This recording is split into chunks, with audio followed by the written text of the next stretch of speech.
we're off then.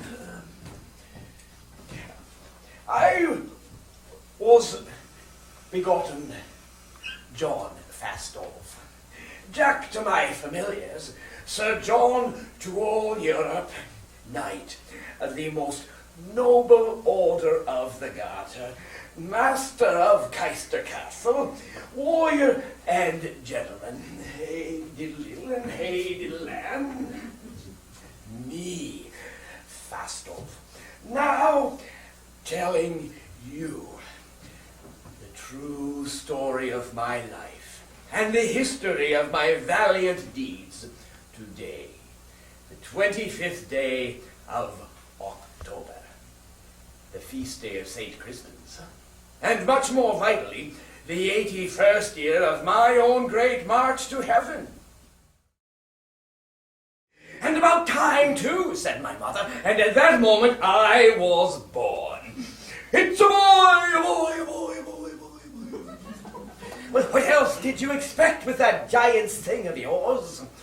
My father's laughter cracked a stalactite. He snapped the birth cord with his sword and he danced about the cavern with me in his arms. This was my birth. It was my Lady Norfolk's pleasure to keep me thus caparisoned as a girl for 3 whole years.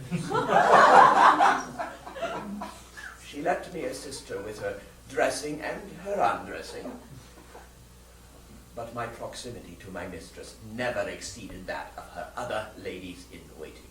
She did not touch or fondle me. My pleasure lay in being admitted to intimacies which most men only dream of. I emerge now, brave as a young bull, and very drunk. The French were massing for a second attack. I seized a hogshead of sack in each hand, and I launched myself upon the foe. I fought like a man inspired. I swung and clashed them round and round. Skulls cracked, men fell, panic reigned, and all the while I kept up the same single roaring two-note chant. Falstaff! Falstaff! Is it boys your friend wants? Turn over. You mean he... That's right. Mr. Shallow likes to plow the Netherlands. She rolled over, offering my friend the freedom of her buttocks. Shallow moved tentatively upon his wanton's bottom. My little Joseph, cried the girl, it tickles! It's like sitting on a pin covered with angels. It is 14.5 inches long, my tool, with a girth of 6 inches, and in appearance rather like a well-baked Norfolk loaf.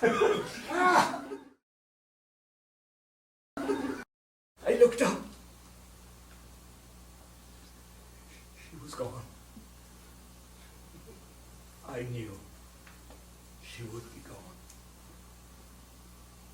She left me all alone.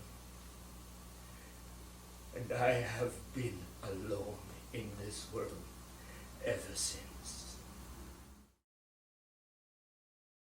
Henry threw his head back and rocked with laughter and tossed me a coin, which I promptly bet. The royal party swept on. I sensed that my destiny was now somehow bound up with this eldest son of King Henry IV, that I could not know how. Hal may have killed the Hotspur, he thought he had. He apparently left him for dead, but then he had apparently left me for dead too. And if he was wrong about me, how could anybody be certain that he was right about Hotspur? When Henry heard who had been in charge of this rear guard action, and won, and how, he smiled, the only smile that was ever smiled upon the field of Agincourt. I turned around, and I walked. And I took my men with me. And I got them out of that place alive. Joan did not pursue us.